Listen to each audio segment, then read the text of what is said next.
আসসালামু আলাইকুম সুপ্রিয় দর্শক, 3 শ্রেণীর লোকে পাসপোর্ট পাবে না। কারা কারা পাসপোর্ট পাবে না, কিন্তু কেন পাবে না তা নিয়ে আজকের ভিডিওতে বিস্তারিত তথ্য জানিয়ে দেওয়া হবে।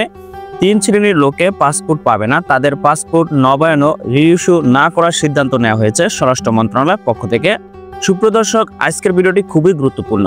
বর্তমান অন্তর্বর্তীকালীন সরকারের আমলে 3 শ্রেণীর লোকে পাসপোর্ট পাবে না বা তারা পাসপোর্ট নবায়ন ও রিইস্যু করতে পারবে না।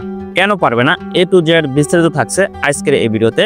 সুপ্রিয় দর্শক, কালবেলা অনলাইন পোর্টালে প্রকাশিত একটি প্রতিবেদন দেখতে পাচ্ছেন। পাসপোর্ট পাবেন না 3 শ্রেণীর লোক, কিন্তু কেন তারা এই পাসপোর্ট পাবে না তা আজকের ভিডিওতে ধারাবাহিকভাবে জানিয়ে দেওয়া হবে।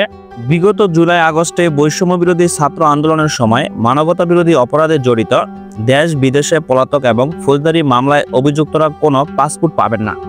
এই 3 শ্রেণীর লোকের পাসপোর্ট নবায়ন ও ইস্যু না করার সিদ্ধান্ত নেওয়া হয়েছে। এরই মধ্যে তাদের তালিকা চেয়ে স্বরাষ্ট্র মন্ত্রণালয় থেকে আইন মন্ত্রণালয়, আন্তর্জাতিক অপরাধ ট্রাইব্যুনাল এবং সারা দেশের জেলা প্রশাসকদের ডিসির কাছে চিঠি পাঠানো হয়েছে। স্বরাষ্ট্র মন্ত্রণালয়ের এক ঊর্ধ্বতন কর্মকর্তা এই চিঠি পাঠানোর সত্যতা নিশ্চিত করেছেন। তিনি জানিয়েছেন, এটা আইন শৃঙ্খলা সংক্রান্ত কোর কমিটির সভার সিদ্ধান্ত। সংশ্লিষ্ট সূত্রে জানা গেছে, গত 4 মে স্বরাষ্ট্র উপদেষ্টা লেফটেন্যান্ট জেনারেল অবসরপ্রাপ্ত মোহাম্মদ জাহাঙ্গীর আলম চৌধুরীর সভাপতিত্বে আইন শৃঙ্খলা সংক্রান্ত কোর কমিটির সভায় ওই 3 শ্রেণীর লোকের পাসপোর্ট নবায়ন ও ইস্যু না করার এ সিদ্ধান্ত আসে। এরপর এই 3 শ্রেণীর লোকের তালিকা চেয়ে স্বরাষ্ট্র মন্ত্রণালয়ের সুরক্ষা সেবা বিভাগ থেকে চিঠি ইস্যু করা হয়। গত 22 মে চিঠি আইন মন্ত্রণালয়ে পৌঁছেছে। চিঠিতে জরুরি ভিত্তিতে এই 3 শ্রেণীর লোকের তালিকা পাঠানোর অনুরোধ জানানো হয়েছে। এছাড়া তালিকা চেয়ে আন্তর্জাতিক অপরাধ ট্রাইব্যুনাল এবং সারা দেশের ডিসিদের কাছেও চিঠি পাঠানো হয়েছে। তালিকা চেয়ে পাঠানো চিঠির সঙ্গে গত 4 মে অনুষ্ঠিত ওই সভার সিদ্ধান্ত সংক্রান্ত স্বরাষ্ট্র মন্ত্রণালয় জননিরাপত্তা বিভাগের রাজনৈতিক শাখার একটি চিঠির অনুলিপি পাঠানো হয়েছে। এতে বলা হয়েছে, বিগত জুলাই আগস্ট মাসে সংঘটিত ঐতিহাসিক ছাত্র জনতার গণঅভ্যুত্থানের ফলে পতিত সরকারের যেসব সহযোগী ও সংশ্লিষ্ট ব্যক্তিবর্গ দেশের আইন ও বিচার ব্যবস্থা এড়িয়ে প্রতিবেশী দেশ ভারত সহ অন্যান্য দেশে পলাতক রয়েছে, সাম্প্রতিককালে সেসব পলাতক ব্যক্তি এবং মানবতা বিরোধী অপরাধে জড়িত বিভিন্ন ব্যক্তি তাদের পাসপোর্ট নবায়নের জন্য সংশ্লিষ্ট কর্তৃপক্ষের কাছে আবেদন করেছেন অথবা ভবিষ্যতে করতে পারেন মর্মে জানা যায়।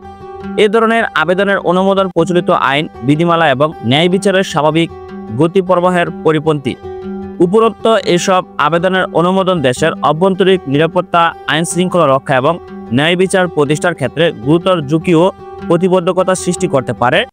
চিঠিতে কোর কমিটির সভার সিদ্ধান্ত অনুযায়ী মানবতা বিরোধী অপরাধে অভিযুক্ত ব্যক্তিদের নামের তালিকা আন্তর্জাতিক অপরাধ ট্রাইব্যুনাল থেকে এবং দেশ বিদেশে পলাতক ও ফৌজদারি মামলায় অভিযুক্ত অন্যদের নামের তালিকা আইন, বিচার ও সংসদীয় বিষয়ক মন্ত্রণালয় থেকে সংগ্রহ করে সংশ্লিষ্ট সব দূতাবাস বা মিশনে পাঠিয়ে তাদের পাসপোর্ট নবায়ন রোধ বা বাতিল বা নতুন পাসপোর্ট প্রদান বন্ধ করার বিষয়ে প্রয়োজনীয় ব্যবস্থা নিতে বলা হয়েছে।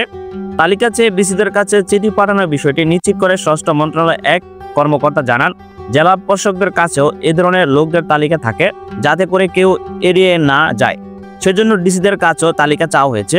এর আগে গত বছরের 5 আগস্ট শেখ হাসিনার সরকার পতনের পর 3 সেপ্টেম্বর স্বরাষ্ট্র মন্ত্রণালয় এক চিঠিতে সাবেক মন্ত্রী এমপিদের পাসপোর্ট বাতিল ও অন্য কোনো দেশ ভ্রমণে কড়াকড়ি আরোপের বিষয়ে বলা হয়েছে।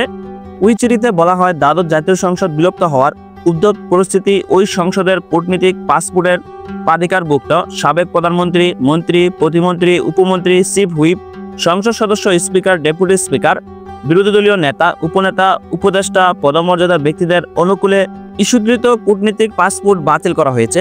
ওই বাতিল পাসপোর্ট ব্যবহার করে যাতে কেউ বাংলাদেশ থেকে বিদেশে বা বিদেশ থেকে তৃতীয় কোনো দেশে ভ্রমণ করতে না পারেন সে লক্ষ্যে প্রয়োজনীয় ব্যবস্থা নিতে বলা হয়েছে। তবে লাল পাসপোর্ট বাতিল ছাড়াও বিভিন্ন তদন্ত সংস্থার আবেদনের পরিপ্রেক্ষিতে আরও বেশ কিছু পাসপোর্ট এরই মধ্যে বাতিল করা হয়েছে বলে স্বরাষ্ট্র মন্ত্রণালয় সূত্রে জানা গেছে।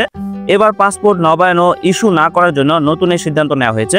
সুপ্রিয় দর্শক, যে 3 শ্রেণীর লোকের পাসপোর্ট নবায়ন ও ইস্যু না করার সিদ্ধান্ত নেওয়া হয়েছে স্বরাষ্ট্র মন্ত্রণালয়ের পক্ষ থেকে, যেমন মানবতা বিরোধী অপরাধে জড়িত ব্যক্তিদের পাসপোর্ট নবায়ন বা রিইস্যু না করার সিদ্ধান্ত নেওয়া হয়েছে এবং দেশ বিদেশে পলাতক ব্যক্তিদের পাসপোর্ট নবায়ন ও ইস্যু না করার সিদ্ধান্ত নেওয়া হয়েছে এবং ফৌজদারি মামলায় অভিযুক্ত ব্যক্তিরও পাসপোর্ট নবায়ন ও পাসপোর্ট রিইস্যু করার জন্য আবেদন করলেও সেই আবেদনটি অনুমোদন হবে না। সুপ্রিয় দর্শক, আশা করি আপনারা সকলে বুঝতে পারছেন এই 3 শ্রেণীর লোকের পাসপোর্ট নবায়ন ও রিইস্যু না করার সিদ্ধান্ত নেওয়া হয়েছে বর্তমান অন্তর্বর্তীকালীন সরকারের আমলে। ধন্যবাদ সকলকে, ভালো থাকবেন, সুস্থ থাকবেন, আল্লাহ হাফেজ।